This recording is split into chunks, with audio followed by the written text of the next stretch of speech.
রাজকীয় স্বাদের পায়েস, তাও আবার ঘরোয়া উপকরণে। আজকে আপনাদের সাথে এই রেসিপিটাই আমি শেয়ার করব। আসসালামু আলাইকুম, প্রিয়ার প্রতিদিন ব্লগে আপনাদের সবাইকে ওয়েলকাম। রাজকীয় স্বাদের পায়েস, তাও আবার ঘরোয়া উপকরণে। হ্যাঁ, একদমই। কয়েকটা উপকরণে আপনারাও এইরকম ক্রিমি টেক্সচারের একদম পারফেক্ট পায়েস বাসায় যখন তখন তৈরি করে নিতে পারেন। তো চলুন কথা না বাড়িয়ে আমরা ঝটপট এই মজাদার পায়েসটা তৈরি করে নিই। আর এই মজাদার পায়েসটা তৈরি করতে আপনার লাগছে এখানে একটা হাঁড়িতে পরিমাণ মতো দুধ। এখানে আমি গরুর দুধ ব্যবহার করেছি হাফ কেজির একটু বেশি, এবং দুধটাকে আমি আগে থেকে ভালোভাবে জাল করে রেখেছি। তারপরে এখানে আমি ব্যবহার করে দিব হাফ কাপ পাউডার মিল্ক। এখানে আপনারা যে কোনো ব্র্যান্ডের পাউডার মিল্কটা ব্যবহার করতে পারেন, কিন্তু অবশ্যই ফুল ক্রিম মিল্কটা ব্যবহার করার চেষ্টা করবেন। দুধটা ভালোভাবে জাল করে নিতে হবে, আর দুধটা ভালোভাবে জাল করে নিলে আপনার পায়েসের টেক্সচারটা অনেক বেশি ভালো হবে এবং খেতে অনেক বেশি টেস্টি হবে। তারপরে আমরা এখানে অ্যাড করে দিব পোলাওয়ের চাল, যেটা আগে থেকে আমি ভিজিয়ে রেখেছিলাম। আমি এখানে 2 মুঠ পোলাওয়ের চাল ব্যবহার করেছি।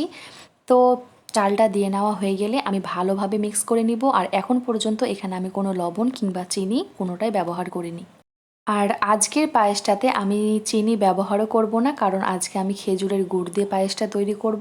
চালটা দিয়ে নিয়ে আমি বেশ কিছুক্ষণ রান্না করে নিব। আর পায়েস রান্না করতে এসে অবশ্যই আপনাকে একটু ধৈর্য ধারণ করতে হবে, কারণ বারবার নাড়তে হবে, না তো নিচ থেকে লেগে যেতে পারে এবং সরটা এক সাইডে এক জায়গায় জমা থাকতে পারে। এই জন্য বারবার করে সাইড থেকে নিয়ে আপনারা চালের সাথে মিক্স করে দিবেন। আর এখানে ফ্লেভারের জন্য আমি কিছু এলাচ, দারচিনি, লং ব্যবহার করেছি। আপনারা শুধু এলাচ ব্যবহার করতে পারেন, এটাতে ফ্লেভার অনেক বেশি ভালো আসে। তো যখন দেখব চালটা প্রায় আমার সিদ্ধ হয়ে এসছে, তখন আমি চুলাটাকে অফ করে দিয়ে আমি এখানে 1 কাপ খেজুরের গুড় ব্যবহার করব। আর গুড়টা ব্যবহার করার সময় অবশ্যই চুলাটা অফ করে নেবেন, না তো গরম অবস্থাতে যখন আপনারা গুড়টা অ্যাড করতে যাবেন তখন কিন্তু দুধটা ফেটে যেতে পারে। তখন পায়েসের টেক্সচার বলেন এবং দেখতে দুটোই খারাপ লাগবে।